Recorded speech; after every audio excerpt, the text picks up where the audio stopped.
You're listening to the ESO Network, your station for all things geek. Hey there, welcome to episode 279 of the Soul Forge Podcast.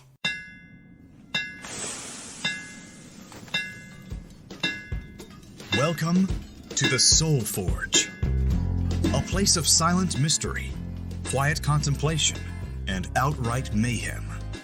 Join your host, Sean Vanderloo, as he guides you through the adventures of living.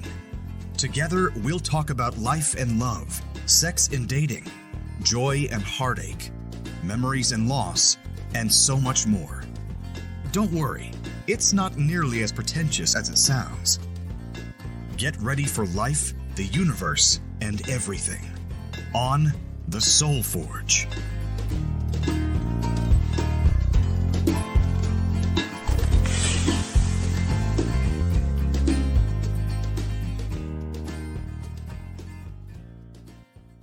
Hey everybody, I'm Sean. I'm Amanda.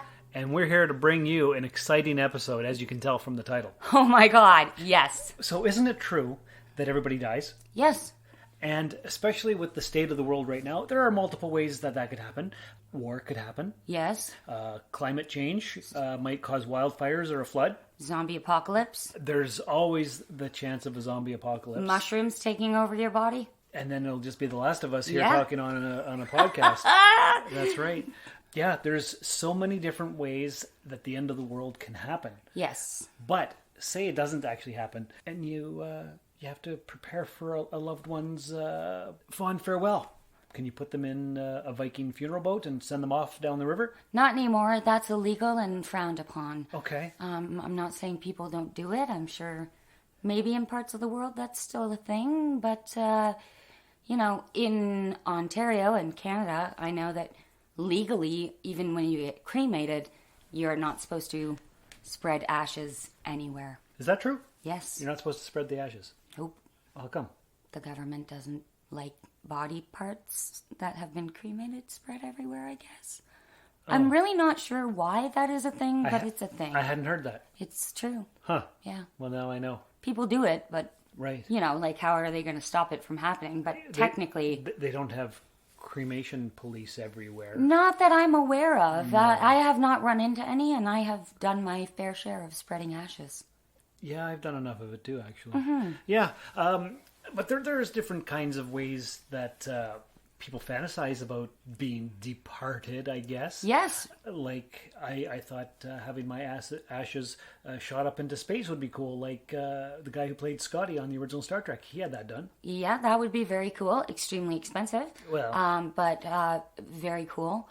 And I don't really know if what we're going to talk about has that option. No, true enough. But there's definitely things loved ones can do. Maybe they could stick your ashes in a rocket and just shoot it out. Yeah, and see what happens. And hopefully it gets as close to space as possible? Yeah. Yeah. Well, once I'm gone, I don't really care what happens. Well, that's true too. But some people believe that there's an afterlife or something. Yeah, there's something. There might be, but we don't know. No. There's no way to know. No, there's that. Is it also true that you can have your remains as fertilizer for trees? Yes. I've heard that. Yes, you can put your remains in pods of trees. That's now a thing. I once heard that you could have your ashes mixed in with a vinyl record and play some songs. Well, that is something that you do afterwards, just definitely. But what we're going to talk about, once you have the ashes, then it's up to you what you do. You can make them into jewelry. You can... any of that kind of diamonds stuff. For your ring or whatever you want. There's all kinds of options, isn't there? There really is. And it's a ginormous business that people don't really know about because it's not something people think about. Do you remember back in high school, Mr. Brown? Yes. He was the marketing/business teacher, and he always said that you should go into funeral stuff, planning, or be a mortician. Because it's always a business. That's right. And we all thought that was very gross. And I don't know if anybody did it. And even 25 years later, I think, maybe I should have done it. Mm-hmm. No, I have family members that are morticians and work in funeral homes. And Yeah, it's an industry that is never going to be out of business. No, like COVID couldn't touch that. Wow, it actually boomed during that. Right, for sure. So yes, definitely. If it's hard though when you're in your teenage years to think about death unless you've experienced it firsthand. That is true. It's something people don't want to think about. Well, that's also true. And this is, the reason that I'm here today is to tell people they need to think about it. Because you've had some personal experience with that. Yes. But before we get into that, let's just throw another promo in for a podcast. Ooh, promos! Those are my favorite. Right here on The Soul Forge Podcast. in association with... Oh my God, the ISO Network? Close. Tell me. E. The ESO Network. The ESO Network. You gotta ask yourself one question, punk. What the hell is a cigar nerd? Welcome to the Cigar Nerds Podcast. It's the only show where two guys smoke cigars and talk about nerd culture. Do you like movies, games, comics, sci-fi, pulp culture, and beer? Do you like science, nerd news, explosions for no apparent reason? Then this is the show for you. It's like being in a nerdy cigar shop, but for your ears. Check us out at cigarnerdpodcast.com.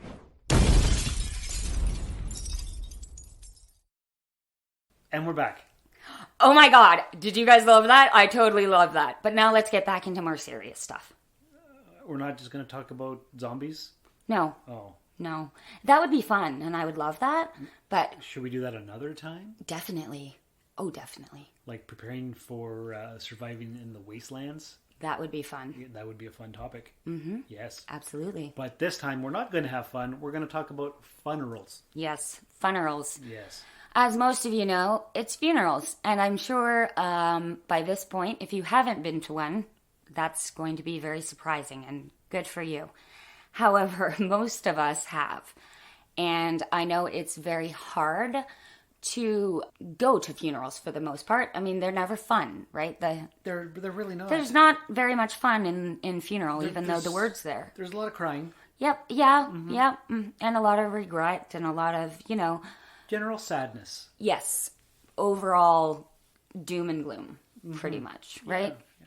Sometimes they're celebrated, though. Celebrations Celebration of life. of life, yeah. Sometimes they're celebrated, but here's the thing. You're going to die. What? Yeah, you're going to die. Even me? Even you. Shit. I know. I'm sorry.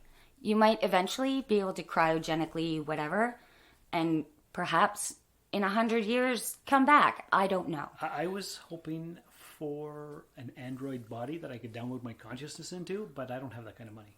Fair. And yeah. I don't think the technology's there yet. It's not. That's sad. Mm-hmm. Yeah. It is. It's very sad. So I guess, short of immortality and some kind of magic cure, we better plan for a funeral? Is that what you're telling me? That's what I'm trying to tell you, and everyone else who's listening. My husband got sick back in 2017, and he passed away in 2019. But when his cancer came back in 2019, I knew there probably wasn't going to be much of a chance of survival. So I went and I planned his funeral. While he was still alive. While he was still alive, yes. And when I did that, I also planned my own funeral. Is that right? Yes, I did. Yep. It isn't an easy thing to do. You go into the funeral. What is it called? The funeral home? Yes, the funeral home. Thank you. I was going to say parlor. Well, I think that's where the showings are. But... Yeah, no. So, but you make an appointment, you go in, and you can literally plan anything and everything that you want for your own funeral. The upside of this is you get what you want, for one. Mm-hmm. Your children and family members don't have to worry about planning your funeral when they are in an extremely emotional state of grief. Yes, because I can say firsthand, when we planned Mom's funeral, that was horrendous. Yes. Yeah. It's something that I don't believe any child should ever have to go through. So that being said, my funeral is planned. I pay for it monthly. Every month, comes out of my account. After the first 2 years, this is a good part, guys. Maybe not good, but good. after you've paid into it for 2 years, no matter how much left remaining on your account is paid. Oh, yeah? Mm-hmm. How does that work? If you die after 2 years, it's kind of like an insurance policy. They just pay it out. Oh, gotcha. If you die within that 2 years. Yeah. Oh, okay. No. You have to stay alive for those 2 years. Okay. And then after that, if you die... Yeah. Then you don't have to pay anymore. No. Your estate doesn't have to pay. No, it's paid. But otherwise, how long is the payment that you have? I have 20-year payment. A 20-year payment. Mm-hmm. But the good news about that is it's locked in. Yeah. So God knows with inflation prices and stuff, what funerals are going to cost whenever, right? Right. So this way, my funeral is set at that locked-in price. That's what I pay, done and over with. So you're what, 4 years into your 20-year payment? Roughly? Yes. Yeah. Okay, but if you died now, then My funeral is paid off. Your estate doesn't have to worry about it. No, it's paid. And no matter where you are in the world, at least on this planet, on planet Earth, no matter where you are, they will transport your body back home. Well, that's good. That's covered. Nice. That's part of it. So you can die in the middle of the Mayan jungle, and they're still going to transport you back to... Ship you back in a box and let your funeral commence that you've already paid for. Absolutely. And can you imagine how much that would cost? A lot. If it wasn't covered. Yeah. So the smart thing to do, if you have children, if you have loved ones, think about their thoughts and feelings. I know you're dead, you're gone, you probably are like, I don't care. Okay, but look what you're leaving behind. They still care. Because there's a mess. And they're the ones who have to deal with it. And you got like 3 or 4 days to plan this funeral. Yes. That's usually what it is, right? Exactly. So, yeah. And you don't... And then... And if it's unexpected, well, then you're in a big tizzy. Exactly. Yeah. So it's not... it's definitely a hard thing to do because you have to face your own mortality. And a lot of people aren't strong enough to do that. That's true. And I understand that. It's a very difficult subject. It is a very difficult subject. However, again, if you don't plan your funeral, have a will, do all that kind of stuff, then, it's you don't have control of what happens then. No. The government does. Right. It's pure chaos for the ones you leave behind. Exactly. So any funeral home, I believe, has all of these, payment plans that you can do. You can go over 25 years. You get to choose. I can be cremated. I can this. I can that. Take my thumbprint before you cremate me so that it can be made into necklaces or keychains or whatever your kids want. Then you get to pick your urn or your coffin or whatever you want, your flower arrangements, like literally everything. And then on top of that, you can choose how the funeral home will help you afterwards, the person that's in charge of your estate. Right. So you've got this all planned out for your funeral. Yes. What if your kids or whoever's left behind doesn't like the way you've set it up? Can it be changed, or it's your wishes, so it's your... My wishes, that's what I want. End of story. And that's what's been paid for. If they want to pay for extra, right, by all means, go for it. Yeah. But the funeral home also helps your loved ones with canceling your social insurance number. Letting the government know all that you've passed. Paperwork stuff. They take care of so much of that. And trust me, guys, that is a huge stress. And it's nice to not have that stress. Because they have everything in place. Yes. So it's streamlined. Your loved ones don't have to worry about anything. No, you sit down with them afterwards, the loved one, the estate, the person who is your executor. Because if you're planning your funeral and you're smart enough and brave enough to go do that, at the same time you should plan a will. Wills can be changed. Yeah. So you can do all of that. And with a will, you can choose an executor and you can choose a health executor. For those of you who don't know what an executor is, it's the person who's in charge of all of your estate, your money, everything after all your possessions after you pass. Right. So a health executor is in charge of your health. So let's say I don't want to be left on life support, but I don't want my kids to have to make that decision. The health executor does. And yes. They can pull the plug. Exactly. Right. Okay. So they can do what my wishes are, and my kids don't have to live with the fact that they unplugged their mother, Right. who was laying there on life support. Okay. So you've planned all this stuff out. Yes. How does it work now? So say you passed away. Mm-hmm. Your kid has paperwork that he knows about. Oh, yes. So that he can talk to the funeral home. Yep. Or. Yep. Like, so people know, like you've told them. Absolutely. Okay. And then, is there like a file folder at the house that says this is what the next step is? No, or? Everything is at the funeral home. They Okay. just have to go there. Oh, okay. Everything that I want is in a file there. Mm-hmm. And they just have to know which funeral home you've dealt with, and Yep. that's it. That's all that there is to it. Ah. They go in and they say, my mom or my daughter or whoever has passed. Whoever has passed. And I know she's got an account here. Mm-hmm. Help me out. And you're good to go. I'm crying here and I don't know what to do. Exactly. Yeah. Because trust me, you're overwhelmed. Yeah. Anyone who has lost a loved one knows how overwhelming it is. And not only that, a lot of the time people are in shock. Yes.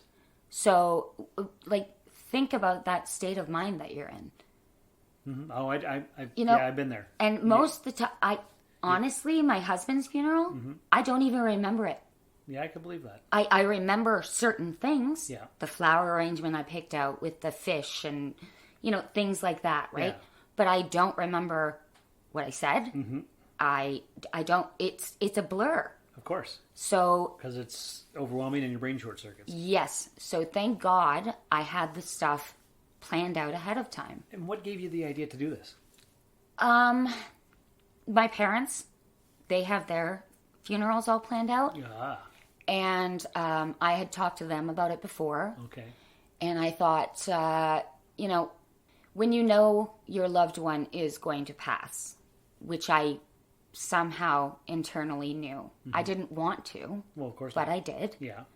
And I knew that I wouldn't be able to emotionally put that on the table as well. Right.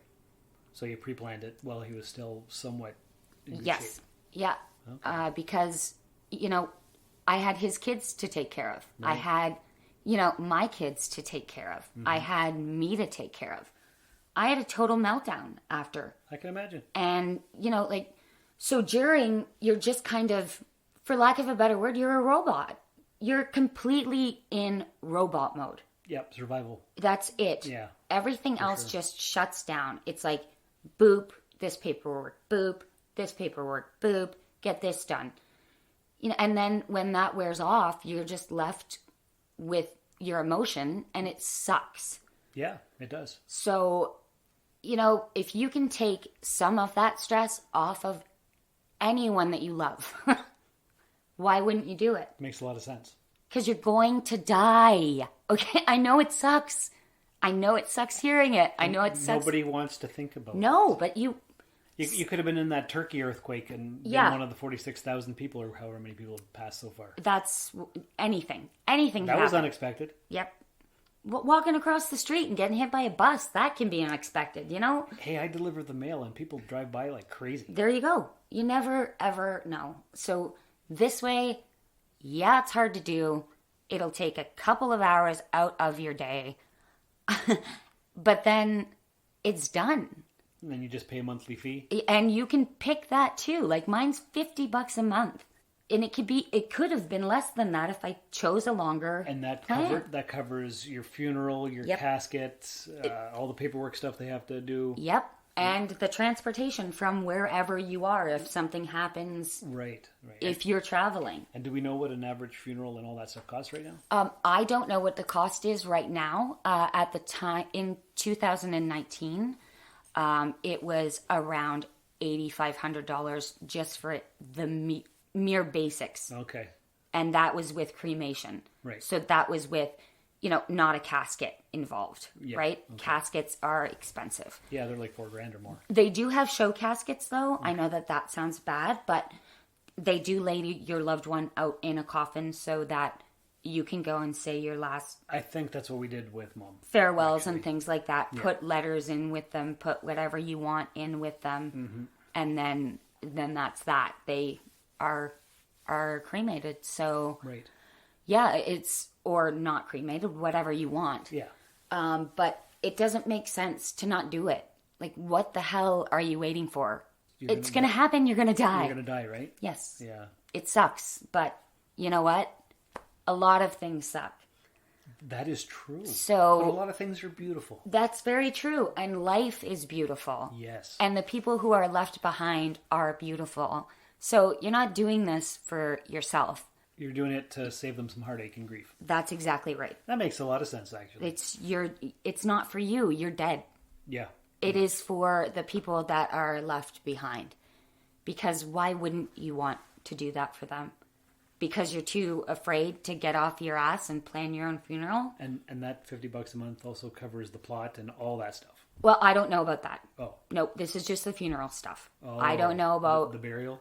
That's separate? That might be included with if you do that. Yeah. But I don't know because I never planned that part. Oh. Because neither one of us want to be buried. Okay. We both wanted... But it covers the cremation for you. Yes. Okay. And your pot, And the your urn, whatever you want to put Okay, yourself so in, just right? whatever details. Okay. Yes, So all of it that would stuff. cover the plot and the burial and all that stuff, depending on what your options are. Exactly. Okay. Exactly. There's so many different options. And I mean, yes, it's hard to do. You might want to bring a friend. You might want to bring a loved one. I did it alone. It was very hard. But I did what I knew had to be done when I was mentally cognizant Right. enough to do it. Before I knew the grief was coming. but it wasn't there yet. But there was remnants of it there. There was pre-grief. Yes, course. absolutely. However, like, dudes, like, I can't stress it enough. You're going to die. And the people who are left behind, this is something they need you to do. It's not even I don't know why people are waiting. I know it's fear. Because if you don't think about it, it's not going to happen. But we all know that that's not true. Of course, logically. Yeah. Ignorance is not bliss in this case. Right. This isn't some run-of-the-mill whatever. You spend $50 a month easily on fast food and coffee. So put that towards something that is going to help your loved ones when you're gone. There you go. That's a topic we have never covered here on Soul Forge Podcast, end-of-life planning, but it makes a lot of sense. It does, and it's hard. I'm not going to lie to you. It's not an easy thing to do, but it really should be a priority. I think people need to understand it should be a priority because it's not for you. It's for them. Very good. Well, I appreciate you telling us all about your story and the background and all the good stuff here. If I can help one person, Yeah, for sure. that's all I really... Maybe that one person helps... Somebody else. Yeah, and the chain continues. Exactly. There you go. Excellent. Is there anything else? No, this has been super fun. I love being part of the Soul Forge podcast. Fantastic. You always have some good insights. Well, don't make my ego blow up a bit. Okay, I'll do my best. Although, because if your head explodes, then at least my funeral's covered. There you go. Exactly. The fun and funeral. Oh, that's what we're all about here on Soul Forge. You know it. Exactly. All right, listeners. Hope you had an enjoyable experience listening to that. Go out and plan your funeral or plan a loved one's funeral because somebody's going to appreciate it. Yeah, and you're going to die. Yes, as you've reminded us several times. So, I gotta nail it in because people just don't listen. That is true. But what they can do is leave a 5-star review in the podcatcher of their choice. They can take care of themselves and each other. And remember, you don't have one? You had one. Oh my god. Hang on. The best things in life are free. No, that one's brutal and We don't boring. sell those. Yeah, no, we don't sell those here. That has nothing to do with funeral planning. Oh. No. If you come back from the dead, at least you get to come out of the coffin you chose. Thank you for listening to another episode of the Soul Forge Podcast. Your support is greatly appreciated, and we hope you'll tune in again next time. Remember that you can visit soulforgepodcast.com for all of our social media links. And don't forget to share the show with everyone you know. The Soul Forge Podcast is your best source for living your best life. Think about it. This has been a broadcast of the ESO Network. Be part of the crew and help support our shows by donating to our ESO Patreon or by shopping at the TeePublic store, which can all be found at www.esonetwork.com. The ESO Network, your station for all things geek.